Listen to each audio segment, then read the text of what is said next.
ಅವ್ರಿಗೆ ಯಾಕೆ ಅದರದ ಅಪೇಕ್ಷೆ ಅಷ್ಟೊಂದು ಆಗ್ತದಂದ್ರ ಅವರೇ ತಾವು ಬರದ ಕತ್ತಿ ತಾವು ಮಾಡಿದ ಲೀಲೆಗಳನ್ನ ಹಿಂದಿನ ಜನ್ಮದ ಈಗ ಕೇಳ್ಬೇಕಂತ ಬಂದಿರ್ತಾರ ಅವ್ರು.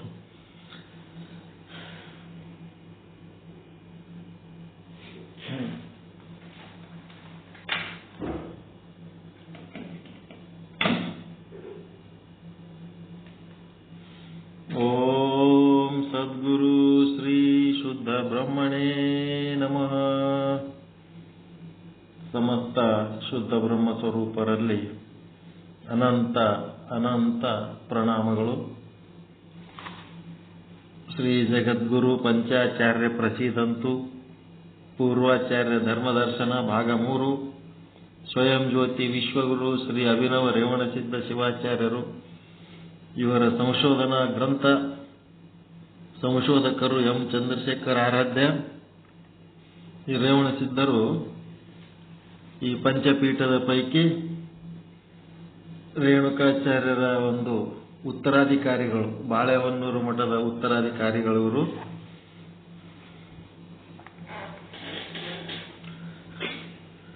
ಅವರು ಅಪಾರ ಲೀಲೆಗಳನ್ನು ಮಾಡ್ತಾ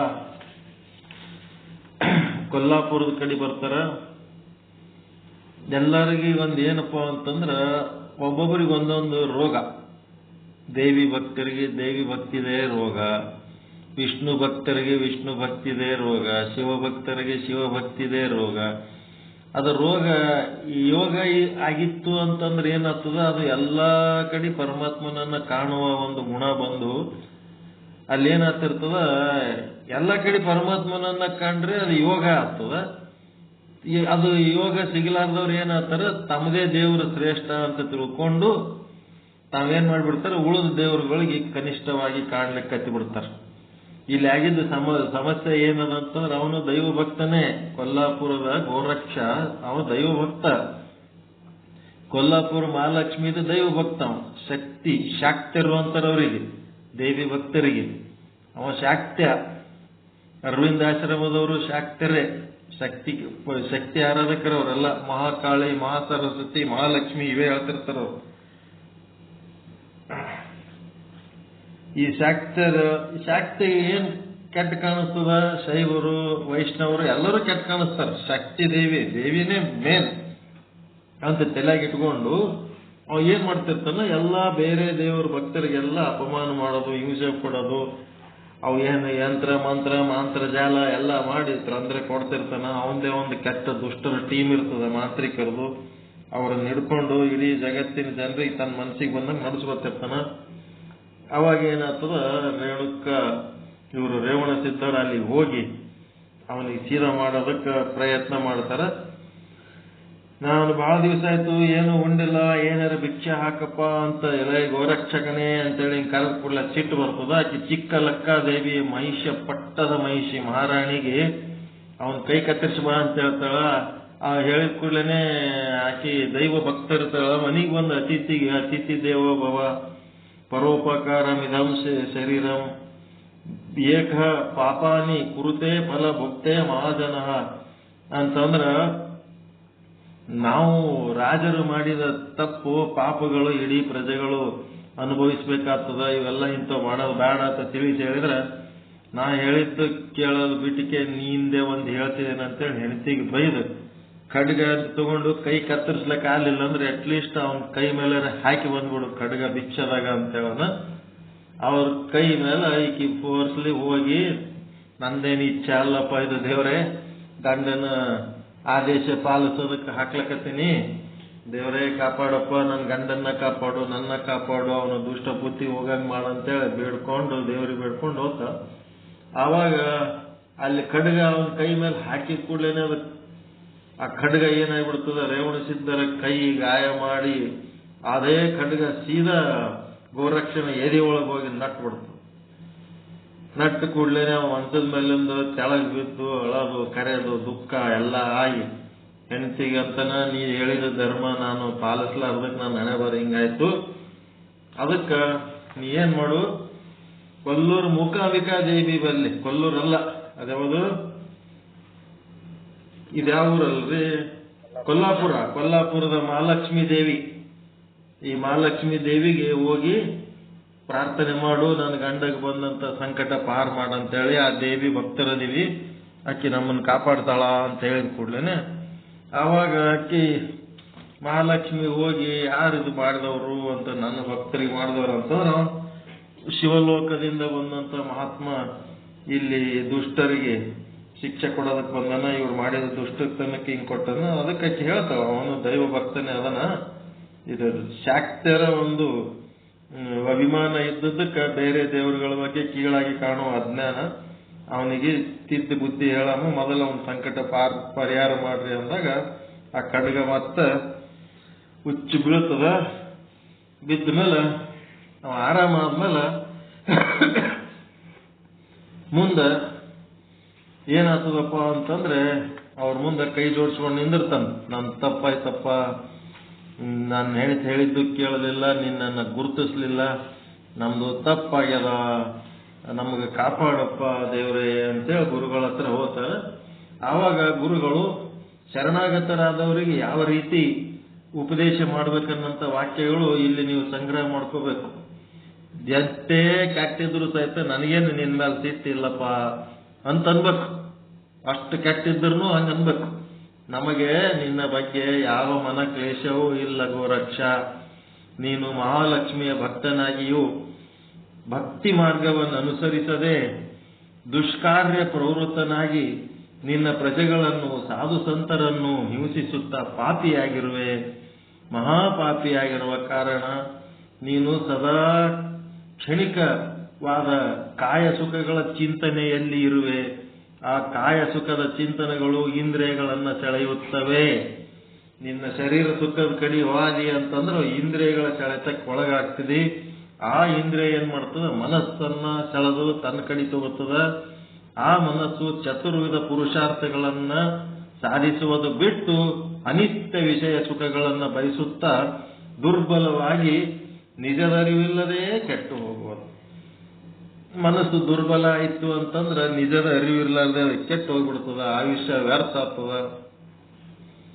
ಅದಕ್ಕೆ ಇಂಥ ಇಂದ್ರಿಯಗಳ ಆಧೀನವೂ ಅಸ್ವತಂತ್ರವೂ ಆದ ಮನಸ್ಸು ಆತ್ಮ ಪರಮಾತ್ಮರ ನಿಜ ಸ್ಥಿತಿಯನ್ನು ಅರಿಯಲಾರದು.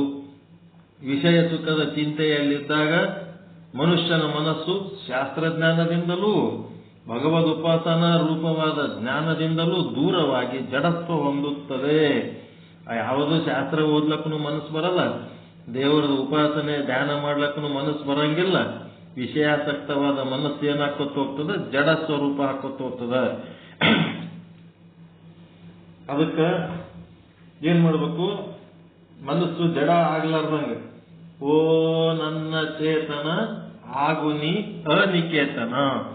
ನಿಕೇತನ ಅಂದ್ರೆ ಒಂದ್ ಕಡೆ ಇರೋದು, ಅನಿಕೇತನ ಅಂದ್ರೆ ಒಂದ್ ಕಡೆ ನಿಲ್ಬೇಡಪ್ಪ ಚೈತನ್ಯ ಮುಂದುವರಿ, ನಿನ್ನ ಲೀಲೆ ಮಾಡು ಅಂತ.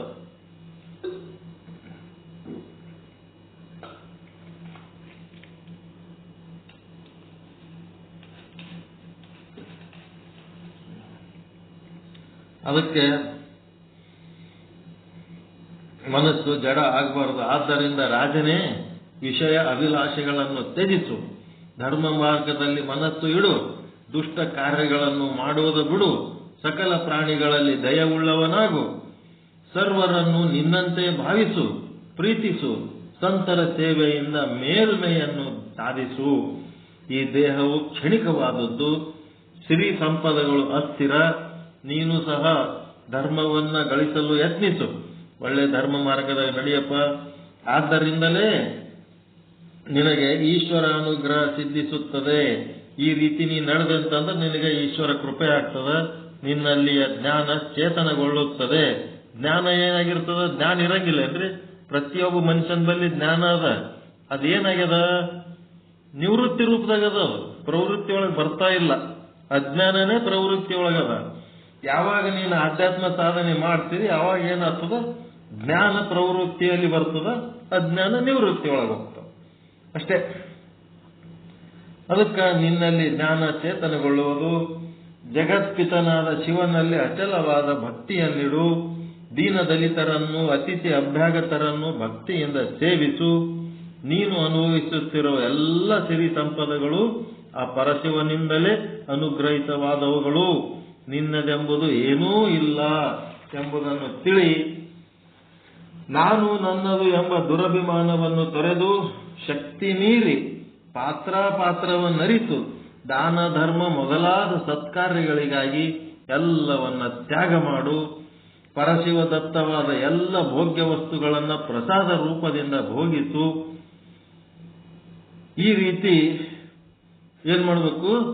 ಆ ಭೋಗಗಳನ್ನ ಕೊಡುವ ಪರಮಾತ್ಮನು ನೀನೇ, ಆ ಭೋಗಗಳನ್ನ ಭೋಗಿಸುವ ಜೀವನು ನೀನು ಅಂಶರೂಪ, ಅವನದೇ ಅಂಶರೂಪ.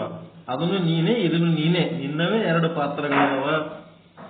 ಅವನಿಗಾಗಿ ನೀನಾಗಿರುವೆ ಎಂಬ ಸತ್ಯವನ್ನು ತಿಳಿಸಿ ನಿನ್ನ ನಿತ್ಯ ಸುಖಗಳನ್ನು ಅವನಿಗೆ ಅರ್ಪಿಸಿ ಅದನ್ನ ಪ್ರಸಾದ ರೂಪದಿಂದ ಸ್ವೀಕರಿಸುತ್ತಾ ಅದೇ ನಿನ್ನ ಪಾಲಿಗೆ ಬಂದ ಪಂಚಾಮೃತವೆಂದು ಭೋಗಿಸುತ್ತಾ ನೆಮ್ಮದಿಯಿಂದ ಬಾಳು.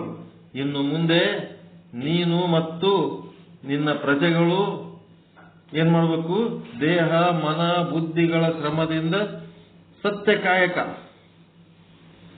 ಮಾಡಿ ಗಳಿಸಿದುದನ್ನ ಪರಮಾತ್ಮನಿಗೆ ಅರ್ಪಿಸುತ್ತಾ ಅದನ್ನೇ ಪ್ರಸಾದ ರೂಪದಿಂದ ಭುಂಜಿಸು. ಈ ರೀತಿ ನೇಮವನ್ನು ಆಚರಿಸು ಎಂದು ಉಪದೇಶ ಮಾಡಿದರು. ಆವಾಗ ಗೋರಕ್ಷ ಅಷ್ಟಕ್ಕೆ ಕುಂದಿರಲಿಲ್ಲ. ನಿರ್ಮಲ ಮತ್ತು ನಿಶ್ಚಲ ಚಿತ್ತ ಆಗುವುದಕ್ಕೆ ಮಾರ್ಗದರ್ಶನ ಮಾಡಿದ ಮೇಲೆ ಆವಾಗ ಯಾವ ಸಿಸ್ಟಮ್ಮಿನ ಗುರುಗಳು ಬಂದಿರ್ತಾರೋ ಆ ಗುರುಗಳದ ಸಿದ್ಧಾಂತ ಕೇಳಬೇಕು. ಅದೇ ಕೆಲಸ ಮಾಡ್ತಾನಿಲ್ಲ ಗೋರಕ್ಷ.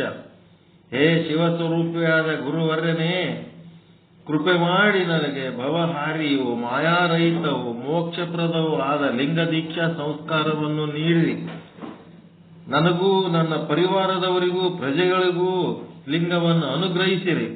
ಲಿಂಗಾಂಗ ಸಾಮರಸ್ಯವನ್ನು ಪಡೆಯಲು ಸುಲಭ ಉಪಾಯವಾದ ಶಟಸ್ಥಲ ಸಿದ್ಧಾಂತದ ಉಪದೇಶ ಮಾಡಿ ಉದ್ಧರಿಸಿರಿ ಎಂದು ಪ್ರಾರ್ಥಿಸುತ್ತಾನೆ. ಭಕ್ತ ಪರಾಧೀನರು ಶಿಷ್ಟ ರಕ್ಷಕರು ಆದ ರೇವಣ ಸಿದ್ದೇಶ್ವರರು ಗೋರಕ್ಷಕನನ್ನು ಕುರಿತು, ಗೋರಕ್ಷನೇ, ಪವಿತ್ರವಾದ ಶಟಸ್ಥಲ ಸಿದ್ಧಾಂತ ರಹಸ್ಯವನ್ನು ನಿಮ್ಮೆಲ್ಲರಿಗೂ ಬೋಧಿಸುವನು, ಸ್ಥಿರಚಿತ್ತದಿಂದ ಕೇಳಿ ಎಂದು ಹೇಳಿ ಮೊದಲಿಗೆ ಯತ್ರ ಜೀವ ತತ್ರ ಶಿವ ಎಂಬಂತೆ ಗೋರಕ್ಷನೇ ಈ ಬ್ರಹ್ಮಾಂಡದ ಸಕಲ ಜೀವರಾಶಿಗಳಲ್ಲಿಯೂ ಆ ಶಿವನು ಚೈತನ್ಯ ರೂಪನೂ ಅಗೋಚರನೂ ಜೀವನ ಕಾರ್ಯಗಳಿಗೆ ಸಾಕ್ಷಿಭೂತನೂ ಆಗಿರುವನು. ಜೀವನ ಎಲ್ಲ ಚಟುವಟಿಕೆಗಳ ಅವನೇ ಸಾಕ್ಷಿಭೂತ ಆಗ್ಯನ. ಜೀವರಾದರೂ ಆ ಪರಮಾತ್ಮನ ಅಂಶರಲ್ಲದೆ ಬೇರೆ ಅಲ್ಲ. ಆದರೆ ಪರಬ್ರಹ್ಮ ಚೈತನ್ಯವೇ ಪರಮಾತ್ಮನೇ ಜಡ ಮಾಯಾ ಶಕ್ತಿಯಲ್ಲಿ ಪ್ರವೇಶಿಸಿ ಜೀವನಾಗಿರುವುದರಿಂದ ಈ ಜೀವನು ಮಾಯೆಯ 3 ಗುಣಗಳಿಂದ ಬದ್ಧನಾಗಿ ರಾಜಸ ತಾಮಸ ಅಹಂಕಾರಗಳಿಂದ ಲೋಕ ವ್ಯವಹಾರಗಳಲ್ಲಿಯೂ ಪತ್ನಿ ಪುತ್ರಾದಿಗಳಲ್ಲಿಯೂ ವಿಶೇಷವಾಗಿ ಅಭಿಮಾನಿಸುತ್ತಾ ರಾಗ ದ್ವೇಷಗಳೊಳಗೆ ಸಿಲುಕಿ ಚೈತನ್ಯ ಶಕ್ತಿಯ ಸಂಕೋಚದಿಂದ ತಾನು ಪರಬ್ರಹ್ಮ ಅಂಶದ ಶಿಶುವಾದರೂ ಮಾಯೆಯ ತೊಟ್ಟಿಲಲ್ಲಿ ಮಲಗಿ ನಿದ್ರಿಸುತ್ತಿರುವನು. ಏನ್ ಸಮಸ್ಯೆ ಆಗ್ಯದಿಲ್ಲಿ ಜೀವ ಆಗತ್ತ ಅನ್ನೋದು ಹೇಳ್ತಾರೆ.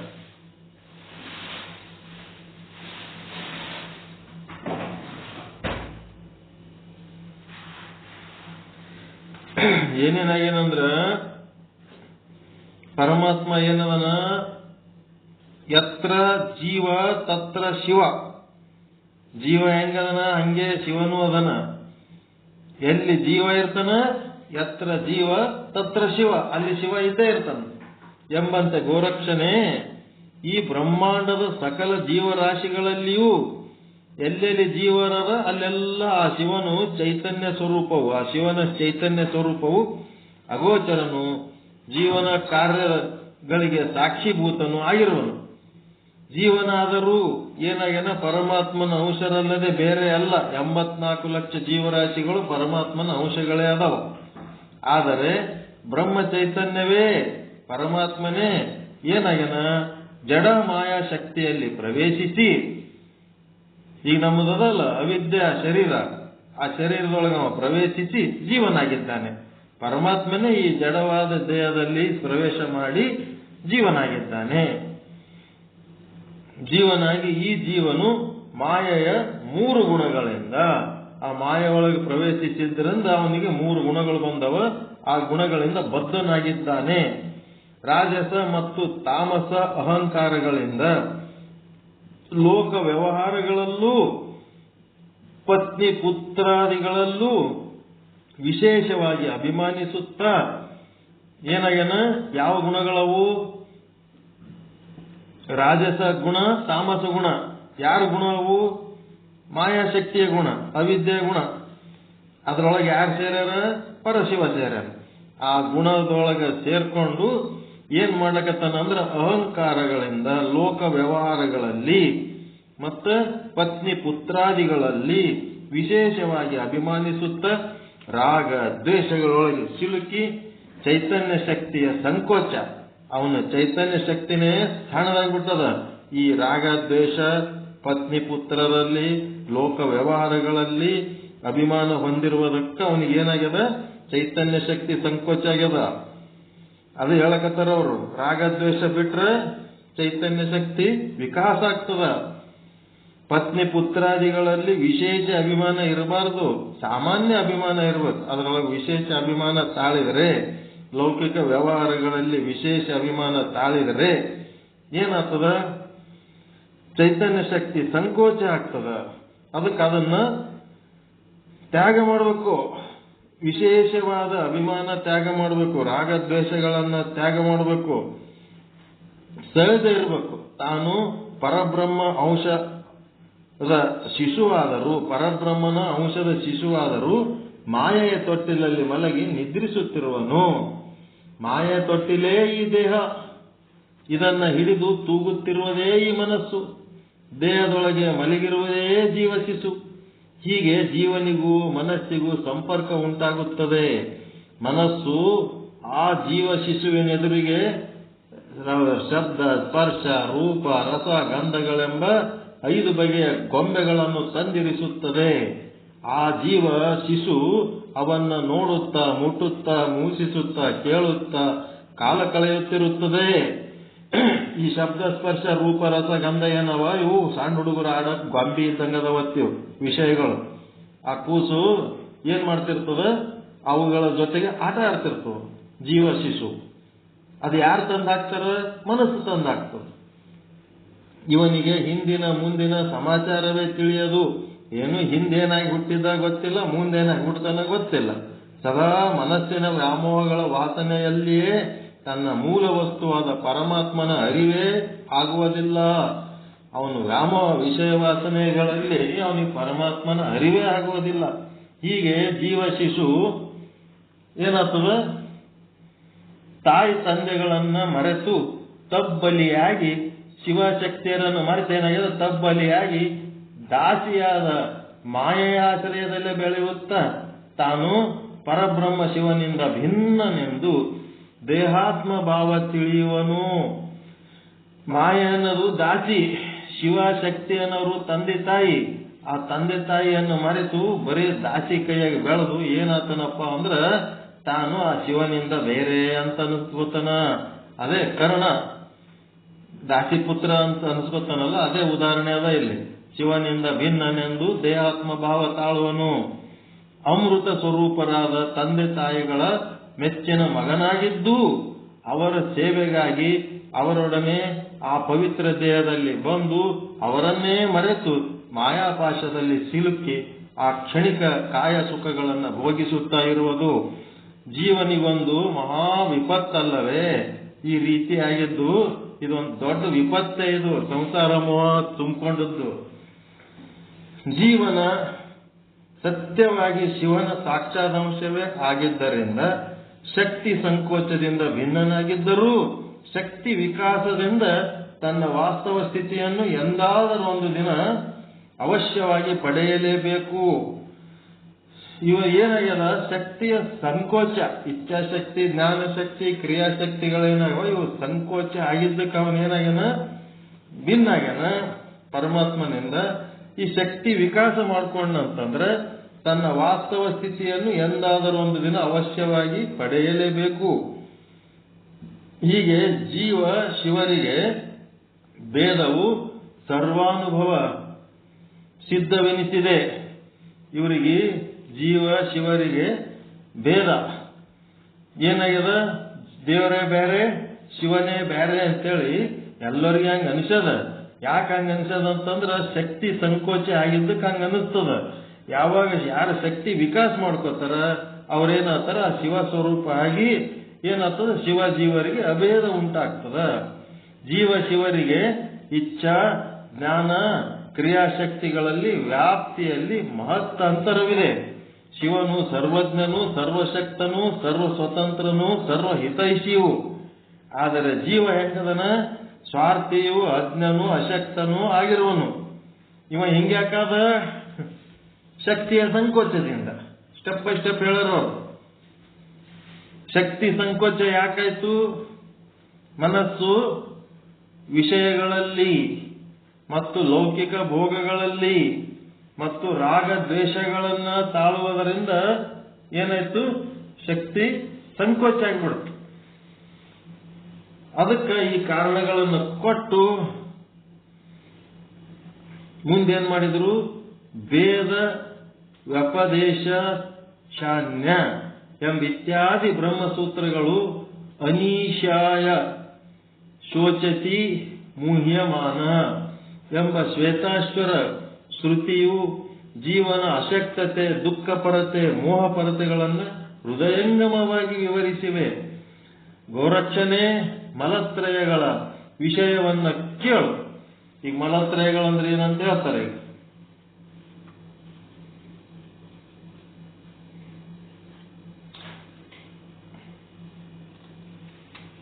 ನೈತ್ಯಾನುಸಂಧಾನೆ ಆಣವ ಮಲ, ಬಂಧು ವ್ಯಾಮೋಹವೇ ಮಾಯೆ ಮಲ, ಕರ್ತೃತ್ವ ಅಭಿಮಾನವೇ ಕಾರ್ಮಿಕ ಮಲ. ಈ ಮಲಗಳು ಮಲದೋಷ ಅಂತಿರಲ್ಲ, ಇವು ಮಲಗಳು, 3 ಮಲಗಳು ಏನೇನು ಹೇಳ್ತಾರ. ನೈತ್ಯಾನುಸಂಧಾನ ಅಂತಂದ್ರೆ ಜೀವ ಶಿಶುವಿಗೆ ಬಾಲ್ಯದ ಅವಿವೇಕದ ದಶೆಯಲ್ಲಿ ಮನವೆಂಬ ಮಾಯೆ ನೀಡಿರುವ ಪ್ರಸಾದವೆನಿಸಿದೆ.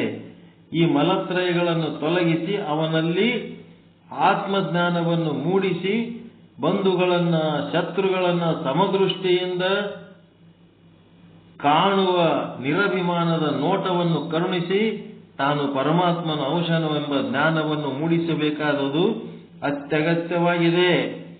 ಅದಕ್ಕೆ ಜೀವನು ಶಿವನ ಅಂಶದಿಂದಲೇ ಬಂದಿರುವುದರಿಂದ ಅವನ ಗುರಿಯೆಲ್ಲ ಶಿವನ ಕಡೆಗೆ ಇರುತ್ತದೆ. ಆದರೆ ಜೀವನು ಮಾಯೆಯ ಬಂಧನದಿಂದ ಸಹಜವಾಗಿ ಭಿನ್ನವಾಗಿದ್ದು ಆ ಭಿನ್ನ ಭಾವವನ್ನು ಹೋಗಲಾಡಿಸಿಕೊಂಡು ಅಹಂ ಬ್ರಹ್ಮಾಸ್ಮಿ ಎಂಬ ಭಾವವನ್ನು ಹೊಂದಲೇಬೇಕು.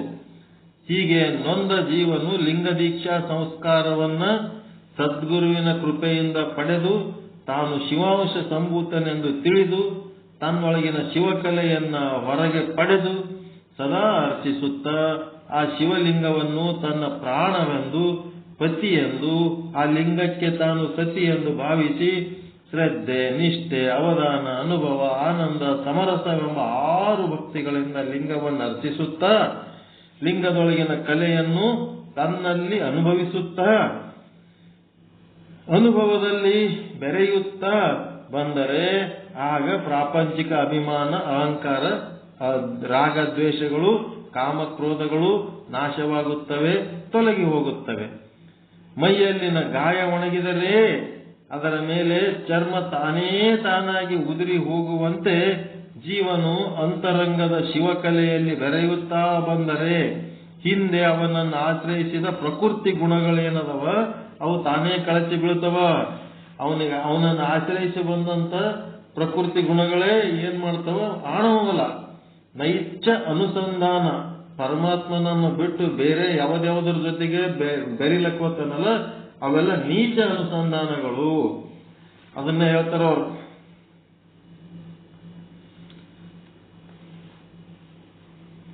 ಹೀಗೆ ಜೀವನಿಗೆ ಶಿವಭಾವದ ವಿಕಾಸವಾದಂತೆಲ್ಲ ಅವನ 3 ಮಲಗಳು ತಮ್ಮ ಸಂಕೋಚದ ಪ್ರಕೃತಿಯನ್ನು ಕಳೆದುಕೊಂಡು ಪೂರ್ಣವಾಗಿ ವಿಕಾಸಗೊಳ್ಳುತ್ತವೆ. ಹೀಗಾದಾಗ ಆಣವ ಮಲವೇ ಜೀವನಿಗೆ ವಿಷಯಾಭಿಲಾಷೆ ಎಂಬ ಸಂಕುಚಿತ ಭಾವವನ್ನು ನೀಗಿಸಿ ಶಿವಚಿಂತೆಯನ್ನು ಹುಟ್ಟಿಸುತ್ತದೆ. ವಿಷಯಾಭಿಲಾಷನೆ ಆಣವ ಮಲ ಆಣವ ಮಲದ ಕಾರಣ ಏನಾಗ್ತಾನ, ಮನುಷ್ಯ ವಿಷಯಾಭಿಲಾಷಿ ಆಗ್ತಾನ, ಆ ವಿಷಯಗಳಲ್ಲೇ ಮುಳುಗ್ತಾನ. ಅಂತ ಸಂಕುಚಿತ ಭಾವ ತೆಗೆದು ಶಿವಚಿಂತನೆಯನ್ನು ಹುಟ್ಟಿಸಿ ಇಚ್ಛಾಶಕ್ತಿಯಾಗಿ ಪರಿಣಮಿಸುತ್ತದೆ. ಅದರ ಇಚ್ಛೆ ಮೋಕ್ಷ ಪಡ್ಕೋಬೇಕಂತ ಇಚ್ಛೆ. ಇದರಿಂದ ಜೀವನು ಸ್ವಾರ್ಥತೆಯನ್ನು ಕಳೆದುಕೊಂಡು ಲೋಕ ಹಿತೈಷಿ ಆಗುವನು. ಮಾಯಾಮಲ ಅಂತಂದ್ರೇನು ಇದು ಗೊತ್ತಾಯ್ತಲ್ರಿ? ವಿಷಯದೊಳಗೆ ಮುಳುಗದು ಎಂತ ಮಲ? ಆಣವ ಮಲ, ನೀಚ ಅನುಸಂಧಾನಗಳು.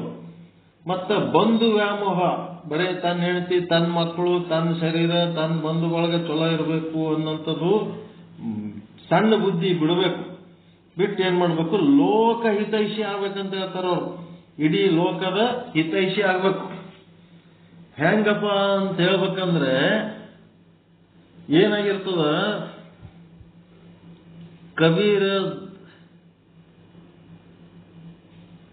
ಕಬೀರದಾಸ್, ಕರೆಕ್ಟ್, ಕಬೀರದಾಸ್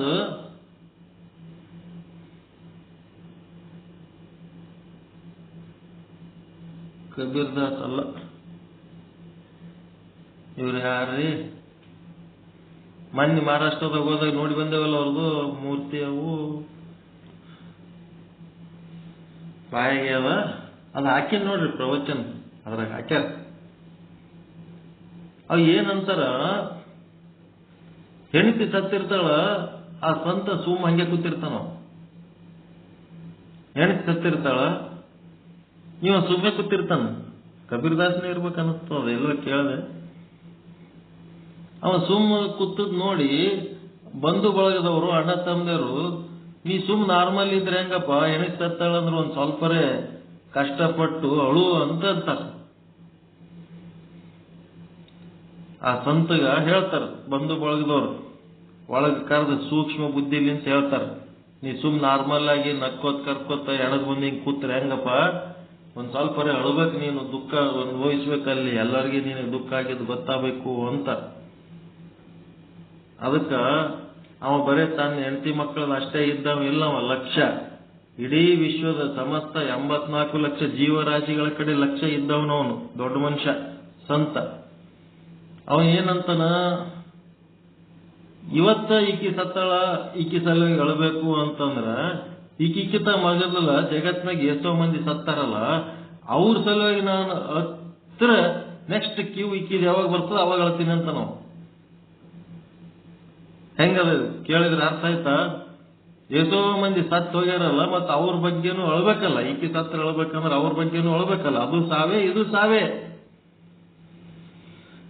ಮಂದಿ ಸತ್ರ ಸಾವಲ್ಲ, ನಮ್ಮ ಮನೆಯವರು ಸತ್ರ ಅಷ್ಟೇ ಸಾವೇನು? ಅದಕ್ಕೆ ಯಾರ್ಯಾರು ಸತ್ತಾಗ ಹೆಂಗಿದ್ದೆವು, ನಮ್ಮವ್ರು ಸತ್ತಾಗೂ ಹಂಗೆ ಇರ್ಬೇಕು. ಅದು ಬಿಟ್ಟಕ್ಕೆ ಅವರೆಲ್ಲರೂ ಸತ್ತಾರಲ್ಲ, ಮತ್ತೆ ಈಕಿ ಸಲುವಾಗಿ ನಾನು ಎಷ್ಟು ಸೀರಿಯಸ್ ಆಗಿ ಅಳಬೇಕು ಅಂತ ನೀವ್ ಹೇಳ್ತಿರಲ್ಲ, ಮತ್ತೆ ಮೊದಲು ಎಷ್ಟೋ ಮಂದಿ ಸತ್ತಾರಲ್ಲ ಅವ್ರ ಸಲುವಾಗಿ ನೀವೇನು ಅಳ್ತೀರಪ್ಪ? ನೀವು ಅಳ್ಳಿಲ್ಲ, ಅದಕ್ಕೆ ನಾನು ಅಳ್ಬೇಕಂದ್ರೆ ನೋಡಪ್ಪ, ಮೊದಲು ಏಸ್ ಮಂದಿ ಸತ್ತಾರ ಅಷ್ಟು ಮಂದಿ ಸಲುವಾಗಿ ಹತ್ತು, ಆಮೇಲೆ ಕ್ಯೂ ಬಂದ ಇವ್ರ ಬಗ್ಗೆ ಅಳ್ತೀನಿ ಅಂತ ನಾವು. ಅಂದ್ರೆ ಅದರ ಅರ್ಥ ಏನು? ಲೋಕಹಿತೈಷಿ ಆಗ್ಬೇಕು.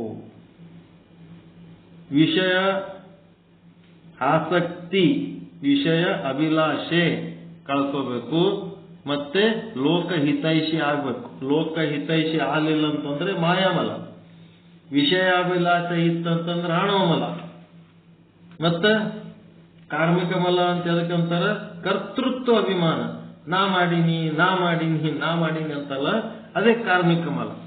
ಏನೇ ಮಾಡಿದ್ರೆ ನಾ ಮಾಡೀನಿ, ನಾ ತಂದೀನಿ, ನಾ ಕೊಡ್ತೀನಿ, ಹಿಂಗ.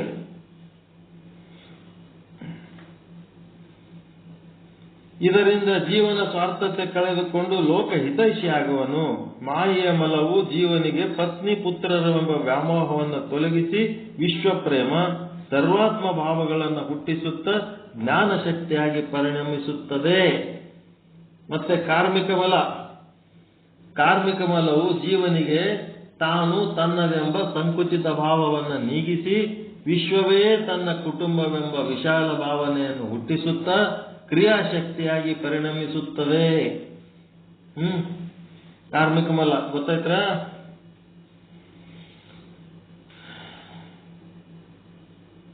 ತಾನು ತನ್ನದೆಂಬ ಸಂಕುಚಿತ ಭಾವ ಇದೇ ಕಾರ್ಮಿಕ ಬಲ.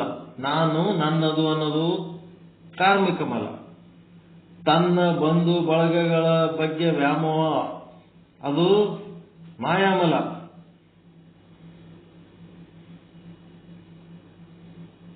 ಮತ್ತೆ ಇನ್ನ ಒಂದು ವಿಷಯಾಭಿಲಾಷೆ ಇರೋದು ಆಣವಮಲ. ವಿಷಯಾಭಿಲಾಷೆ 3 ಶಬ್ದಗಳು ಬರ್ಕೋರಿ ಒಂದ್ ಕಡೆ. ಬಂಧು ವ್ಯಾಮೋಹ, ಕರ್ತೃತ್ವ ಅಭಿಮಾನ. ವಿಷಯಾಭಿಲಾಷನೇ ಕಾರ್ಮಿಕ ಮಲ. ಅದೇ ನಮಗ್ ಕರ್ಮ ಮಾಡೋದು, ಕರ್ಮ ಮಾಡ್ಲಿಕ್ಕೆ ಹಚ್ಚೋದು. ಆಣವಮಲ. ವಿಷಯಾಭಿಲಾಷೆ ಆಣವಮಲ ಅಂದ್ರೇನು? ಆಣವ ಅಂದ್ರ ಸಣ್ಣದ್ ಮಾಡ್ತದದು, ಅಶಕ್ತ ಮಾಡ್ತದ, ಸಣ್ಣ ಮಾಡ್ತದದು, ನಮ್ಮನ್ನ ಮರ್ಯಾದೆ ಇರ್ಲಾರ್ದಂಗೆ ಮಾಡ್ತದ, ಸಣ್ಣವನನ್ನಾಗಿ ಮಾಡ್ತದ. ಆಣವಮಲ ವಿಷಯಾಭಿಲಾಷೆ. ಮಾಯೇಮಲ ಅಂತಂದ್ರೆ ಬಂಧು ವ್ಯಾಮೋಹ, ತನ್ನ ಪತ್ನಿ, ಪುತ್ರ, ಸತಿ, ಸುತ, ಬಂಧು ಬಳಗ ಅವ್ರ ಬಗ್ಗೆ ಇರೋದು. ಮತ್ತೆ ಕರ್ತೃತ್ವ ಅಭಿಮಾನ, ನಾನು ನನ್ನದು ಅಂತ ಏನದಲ್ಲ ಅದು ಕಾರ್ಮಿಕ ಮಲ. ಕಾರ್ಮಿಕ ಮಲವು ಜೀವನಿಗೆ ತಾನು ತನ್ನದೆಂಬ ಸಂಕುಚಿತ ಭಾವವನ್ನು ನೀಗಿಸಿ ವಿಶ್ವವೇ ತನ್ನ ಕುಟುಂಬವೆಂದು ವಿಶಾಲ ಭಾವನೆಯನ್ನು ಹುಟ್ಟಿಸುತ್ತಾ ಕ್ರಿಯಾಶಕ್ತಿಯಾಗಿ ಪರಿಣಮಿಸುತ್ತದೆ. ಹೀಗೆ ಜ್ಞಾನ ಕ್ರಿಯೆಗಳ ಸಮನ್ವಯ ಆಚಾರದಿಂದ ಜೀವನು ಮಲಗಳ ಬಂಧನದಿಂದ ಮುಕ್ತನಾಗಿ ನಿರ್ಮಲನಾಗುವನು. ನೋಡ್ರಿ, ನಿರ್ಮಲ ಆಗೋದಂದ್ರೆ ಹಿಂಗ, ನಿರ್ಮಲ ಚಿತ್ತ ಹೆಂಗಾತನಂತ. ಶಕ್ತಿ ವಿಕಾಸದ ಹೆಗ್ಗುರುತು, ಶಕ್ತಿ ವಿಕಾಸ ಮಾಡ್ಕೊಂಡಿದ್ದೆ ಹೆಗ್ಗುರುತು. ಈ ರೀತಿ ಆದ್ನಪ್ಪ ಅಂತಂದ್ರೆ ಇದೇ ವಾಸ್ತವ ಶಿವಭಾವದ ಪೂರ್ಣ ವಿಕಾಸ. ಇದೇ ಅಖಂಡ ಆನಂದದ ಸಾಮ್ರಾಜ್ಯದ ದಿವ್ಯ ಅನುಭವ. ಹೀಗೆ ಲಿಂಗ ಗುಣಗಳಾದ ಶಾಂತಿ, ಸಮತೆ, ಸಮಾಧಾನ ಇವು ಎಂದೂ ಒಳಗೂ ಮತ್ತು ಹೊರಗೂ ವ್ಯಾಪಿಸುವುದರಿಂದ ಜೀವನಲ್ಲಿ ಮತ್ತು ತನ್ನಲ್ಲಿ ಶಿವಭಾವದ ಅನುಭವ ಉಂಟಾಗಿ ಏನಾಗ್ತದ? ಶಾಂತಿ, ಸಮತೆ, ಸಮಾಧಾನ ಇತ್ತು ಅಂತಂದ್ರ ಅವನಿಗೆ ಶಿವೋಹಂ ಭಾವ ಉಂಟಾಗ್ತದ. ಅವನು ಎಲ್ಲರಲ್ಲಿಯೂ ಆ ಶಿವನನ್ನೇ ಕಾಣುವನು, ಅಂದೇ ಅಮೃತನಾಗುತ್ತಾನೆ. ಎಲ್ಲರೊಳಗೆ ಯಾವಾಗ ಶಿವನನ್ನು ಕಾಣ್ತಾನೆ ಅವಾಗೆ ಅವ ಅಮೃತ, ಎಟರ್ನಲ್, ಅಮರ ಆಗ್ತಾನ. ಇದೇ ವೀರಶೈವ ದರ್ಶನದ ಮತ್ತು ಗೀತೋಕ್ತ ಬ್ರಾಹ್ಮಿ ಸ್ಥಿತಿ, ಬ್ರಹ್ಮನ ಸ್ಥಿತಿ. ಇದು ತ್ರಿಗುಣಾತೀತ ಅವಸ್ಥೆ. ಇದನ್ನೇ ಲಿಂಗಾಂಗ ಸಾಮರಸ್ಯವೆನ್ನುತ್ತಾರೆ. ನೋಡ್ರಿ, ಬರೇ ಮಲತ್ರಯಗಳನ್ನ ಎಕ್ಸ್ಪ್ಲೇನ್ ಮಾಡೋದ್ರಾಗೆ ಲಿಂಗಾಂಗ ಸಾಮರಸ್ಯ ಮೋಕ್ಷ ತಂದಿಟ್ರಿ ಇವ್ರು. ಎಷ್ಟು ಚಂದದು. ಈ ವಿಷಯವನ್ನ ವೀರಶೈವ ದರ್ಶನದ ಷಟಸ್ಥಲ ಉಪಾಸನಾ ಕ್ರಮದಲ್ಲಿ ಸ್ಪಷ್ಟಪಡಿಸಲಾಗಿದೆ. ಇದೇನ್ ಮಾಡ್ಯಾರ? ಇದು ಮಲಗಳನ್ನ ಕಳ್ಕೊಂಡು, ತನ್ನ ಸಂಕುಚಿತತೆಯನ್ನು ಕಳ್ಕೊಂಡು, ಕಿಂಚಿತತೆಯನ್ನು ಕಳ್ಕೊಂಡು ನಿಷ್ಕಿಂಚಿತ್ ಆಗದೆ ಲಿಂಗ ಅಂಗ ಸಾಮರಸ್ಯ ಅಂತ ಹೇಳ್ಯಾರ. ಇದು ವೀರಶೈವ ಪದ್ಧತಿ ಒಳಗ ಮುಂದೆ ಏನೇನ್ ಮಾಡ್ತಾರ, ಹೆಂಗ್ ಮಾಡ್ತಾರ ಅನ್ನೋದು ಮುಂದಿನ ಭಾಗ ಮುಂದೆ ಹೇಳ್ತಾರ. ನಿಮ್ ಗೋಕಾಕ್ನವ್ರಿಗೆ ಇವು ಬಂದುವ ಯಾವ ಅವತಾರ ಬಾಣಿ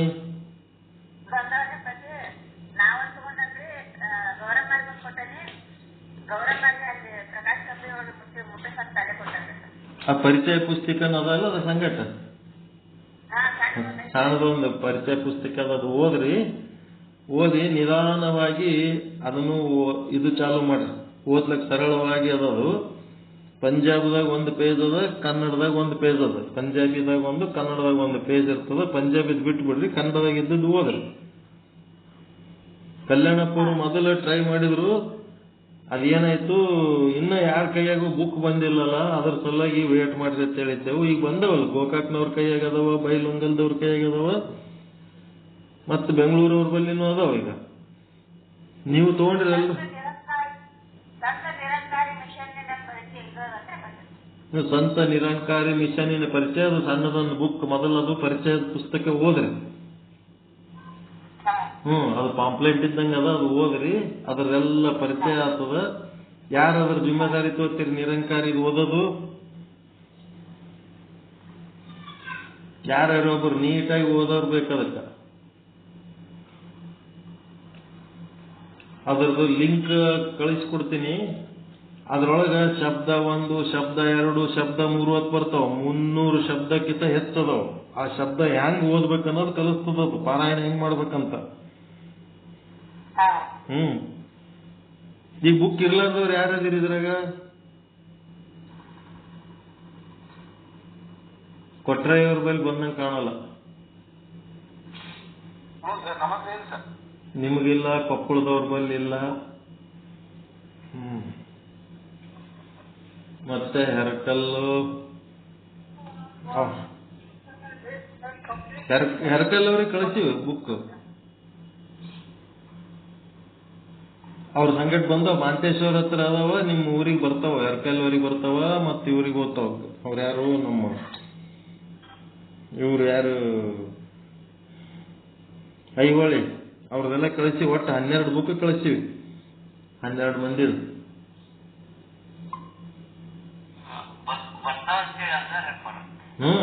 ಅದ ನಿಮ್ದಾದ ಟವೆಲ್, ಫೋಟೋ ಎಲ್ಲಾನು ಹಾಕಿಟ್ಟಿದ್ದೇವೆ, ಅವೆಲ್ಲ ಕಳಿಸಿವಿ. ನಿಮ್ಮವ್ರು ಯಾರು ಬರ್ತಾರಂತಲ್ರಿ 15 ದಿವ್ಸಕ್ಕೂ ಅಲ್ಲಿ ಬೈಲೊಂಗಲಕ್ಕ. ಅವ್ರ ಬಲ್ಲಿ ಅವ್ರ ಕೈಯಾಗ ಕೊಟ್ಟು ಕಳಿಸ್ತಾರ, ಬರ್ತಾವ.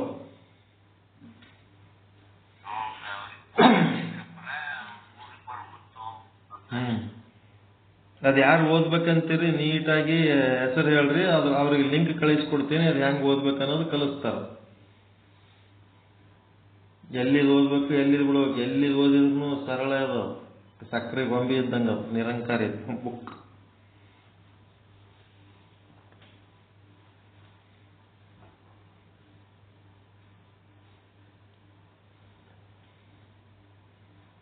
ಲಿಂಗ, ಅಂಗ. ಲಿಂಗ ಅಂತಂದ್ರೇನು? ತನ್ನ ಶಕ್ತಿಯ ವಿಕಾಸ ರೂಪ. ಅಂಗ ಅಂತಂದ್ರೆ ತನ್ನ ಶಕ್ತಿಯ ಸಂಕುಚಿತ ರೂಪ. ತನ್ನ ಶಕ್ತಿಯ ಸಂಕುಚಿತತೆಯನ್ನು ಕಳ್ಕೊಂಡು ವಿಕಾಸ ರೂಪ ಆದರೆ ಅದೇ ಲಿಂಗ.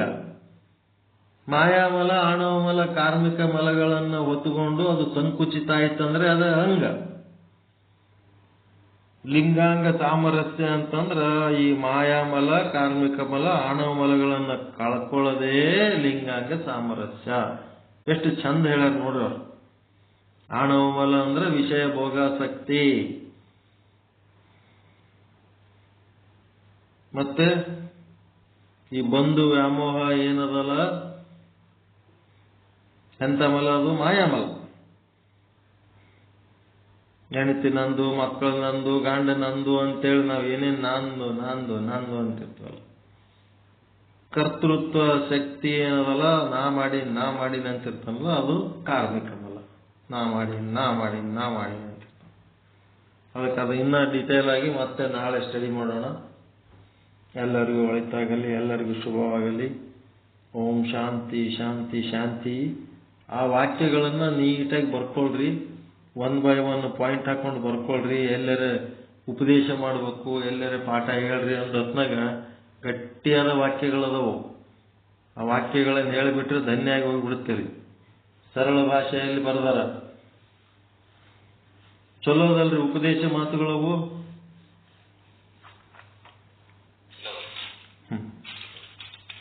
ಸ್ಟ್ಯಾಂಡರ್ಡ್ ಮಾತುಗಳು ಅವೆಲ್ಲ. ಮೊದಲೊಬ್ಬ ರಾಜಾಗ ಉಪದೇಶ ಮಾಡ್ಯಾರ, ಅವು ಬರ್ಕೋಬೇಕು. ಯಾರಿಗಾರು ಉಪದೇಶ ಮಾಡ್ಬೇಕಂದ್ರೆ ಇವೆಲ್ಲ ನೀವು ಮಾತಾಡ್ಲಕ್ಕ ಎಲ್ಲಾರ ಹಚ್ಚಿದ್ರಂದ್ರ ಹೇಳಕ್ ಬರ್ಬೇಕು. ರೇಣು ಸಿದ್ಧರು ಹೆಂಗ ಹೇಳ್ತಾರ ಹಂಗ ಹೇಳಕ್ ಬರ್ಬೇಕು ಎಲ್ಲರಿಗೆ.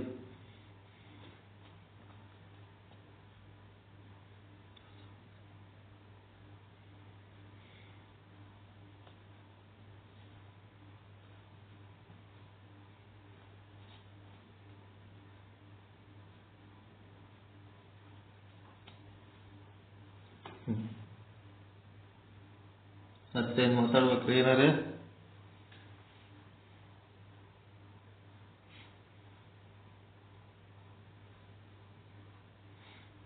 ಅವತ್ತ ಪೋಸ್ಟ್ ಮ್ಯಾನ್ ಒಂದು ಮ್ಯಾಗಝಿನ್ ತಗೊಂಡ್ಬಂದಿದ್ದ.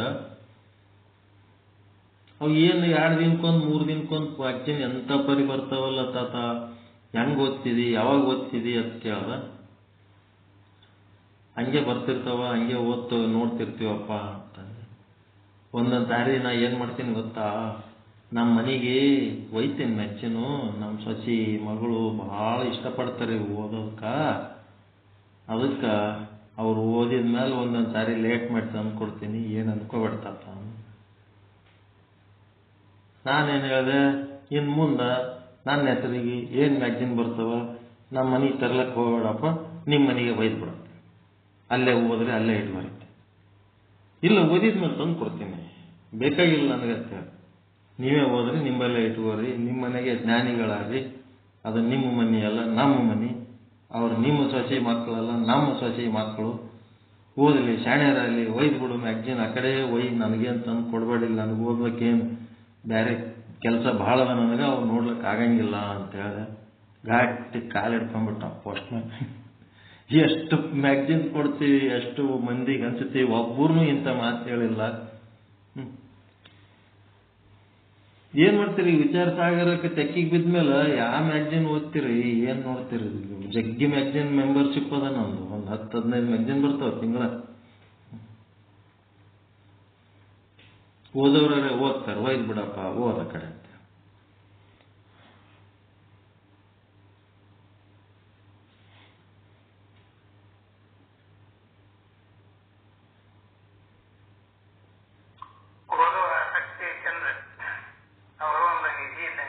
ನಿಧಿ ಮತ್ತ ಅವಕ್ಕೆ ಒಯ್ಯ ಅಂತ ಅಂದ್ರೆ ಒಯ್ದಕ್ಕೆ ಕೊಟ್ರು, ಓದಿದ್ಮೇಲೆ ನಾ ಲೇಟಾಗಿ ತಂದು ಕೊಡ್ತೀನಿ. ನಿಮ್ಮ ಮ್ಯಾಗ್ಜಿನ್ ನಿಮಗೆ ಕೊಡಬೇಕಾಗಿತ್ತು, ನನ್ನ ಕರ್ತವ್ಯ ಅವತ್ತು ಅದಾಡ್ದು ಬ್ಯಾಡ ಮರ. ಆಮೇಲೆ ತಂದು ಕೊಟ್ಟರು ನೋಡ್ಲಿಕ್ಕಾಗಲ್ಲ, ನೀನೆ ಒಯ್ದು ಓದ ಕಡೆ ಅಂತ ಹೇಳ್ಬಿಟ್ಟು ಎಲ್ಲರೂ ಮೆಂಬರ್ ಮಾಡಿಸಿ ಮ್ಯಾಗ್ಜಿನ್ ಕಳಿಸಿದೆ.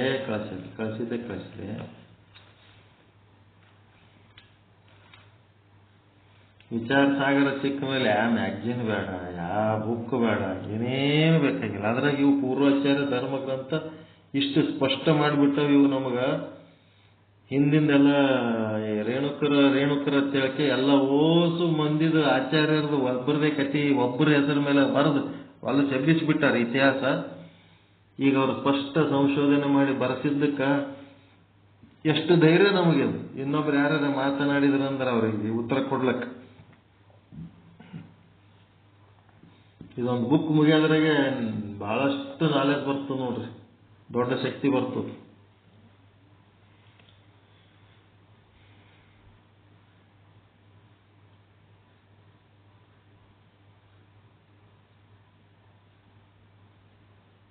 ಓಕೆ. ಓಂ ಪೂರ್ಣಮದಃ ಪೂರ್ಣಮಿದಂ ಪೂರ್ಣಾತ್ ಪೂರ್ಣಮುದಚ್ಯತೆ ಪೂರ್ಣಸ್ಯ ಪೂರ್ಣಮಾದಾಯ ಪೂರ್ಣಮೇವಾವಶಿಷ್ಯತೆ. ಓಂ ಶಾಂತಿ ಶಾಂತಿ ಶಾಂತಿ. ಅವು ಏನು ಮಂದಿ ಬರೋದು ಹಾರ ಹಾಕೋದು ಶಾಲ ಹಾಕೋದು ಏನು ದೊಡ್ಡ ಘನಕಾರ್ಯ ಮಾಡೀನಿ, ಯಾರಿಗೇನು ಉಪಯೋಗ ಆಗಿದೆ? ಸುಮ್ಮ ಹಂಗೆ ಬರ್ತಾ ಹಾಕ್ಲಿಕ್ಕತ್ತಾರ ಅವರು. ಅವು ಹೂವಿನ ತೆಗೆದು ಹೋಗಿತೀವಿ. ಅವ್ರು ಮುತ್ತಿನ ಶಾಲ ರಿಟೈರ್ ಆದ್ಮೇಲೆ ಏನು ಮಾಡ್ತೀರಿ ಅಂದ್ರೆ ಅಂಗಡಿ ಇಡಕತ್ತೀನಿ ಅಂತಂದೆ. ಅದ್ರದಂದ್ರೆ ಶಾಲ ಹಾರ ಮಾರ್ಬೇಕಾಗಿದ್ದೀವಿ. ಮೊದಲು ಒಯ್ದ ಡಬ್ಬಿಗಟ್ಲೆ ಬರ್ಲಿಕ್ಕತ್ತ. ಏನೇನು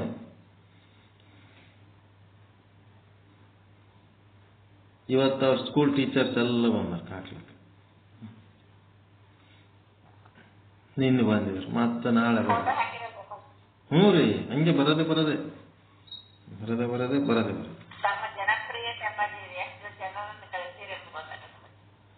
ಏನ್ ಮಾಡ್ತೇನೆ, ಸಮಾಜಕ್ಕಾಗಿ ಸೇವೆಯನ್ನ ಸಲ್ಲಿಸಿದ್ದು ಸಾಕಷ್ಟು.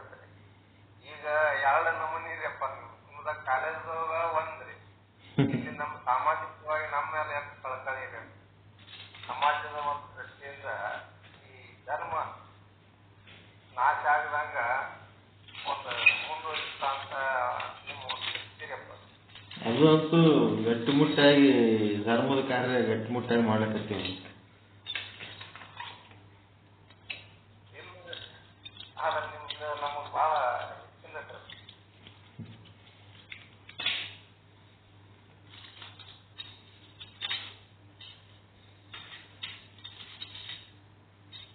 ಸುಮ್ಮ ಬರಲ್ಲ. ಬರಾಗ ಏನೇನೋ ಡಬ್ಬಿಗಳು ತರೋದು, ತಿನ್ನೋ ವಸ್ತುಗಳು ತರೋದು. ಮನೆಗೆ ತಿನ್ನೋರಿಲ್ಲ, ಏನಿಲ್ಲ. ಆ ಡಬ್ಬಿ ಒಳಗೆ ಕೊಟ್ರೆ ಡಬ್ಬಿನೂ ನಿಮಗೆ ಕೊಟ್ಟಿವಿ, ತಿನ್ನೋದನ್ನು ನಿಮಗೆ ಕೊಟ್ಟಿವಿ ಅಂತೇಳಿ ತಂದು ಇಟ್ಟು ಆದ್ರೆ ಯಾರು ತಿನ್ಬೇಕು, ಯಾರು ಏನಿಲ್ಲ. ಒಟ್ಟಕ್ಕ ಯಾರು ಬಂದ್ರೆ ಬರ್ಬೇಡ್ರಿ ಸಾಕು ಅಂತ ಹೇಳಂಗಾಗ್ಬಿಟ್ಟ ನನಗೆ. ನನ್ನ ಪಾಡಿಗೆ ನಾನು ನೌಕರಿ ಮಾಡಿ, ನನ್ನ ಪಾಡಿಗೆ ನಾನು ಹೋಗಿ, ನನ್ನ ಪಾಡಿಗೆ ನಾನು ಮಾಡೀನಿ, ಯಾರಿಗೆ ಏನು ಮಾಡೀನಿ ಅಂತ ಇಂಥ ಬರೀ ಮಾಡಕತ್ತೀರಪ್ಪ ನೀವು. ನಾವಂದ್ರೆ ಇಲ್ಲರಿ, ನಿಮ್ಮಲ್ಲಿ ಬಂದು ಕೂತು ನಾವೆಲ್ಲ ಕೇಳೀವಿ, ಹೇಳಿ, ಅದು ಮಾಡೀವಿ, ಇದು ಮಾಡೀವಿ, ನಿಮ್ಲಿಂತ ನಮಗೆ ಭಾಳ ಅನುಕೂಲ ಆಗ್ಯದ. ಹಂಗೆ ಏನು ಅನುಕೂಲ ಆಗ್ಯದ, ಏನು ವಿಚಿತ್ರ ನೋಡೋದು.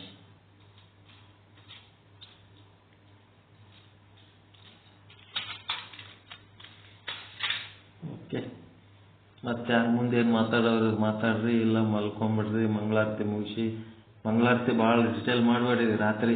ಒಂದೇ ಒಂದು ಸ್ತೋತ್ರ ಶ್ಲೋಕ ಹೇಳಿ ಗಪ್ಪ ಆಗಿಬಿಡೋದು, ಶಾಂತಿ ಶಾಂತಿ ಅಂದ್ಬಿಡೋದು.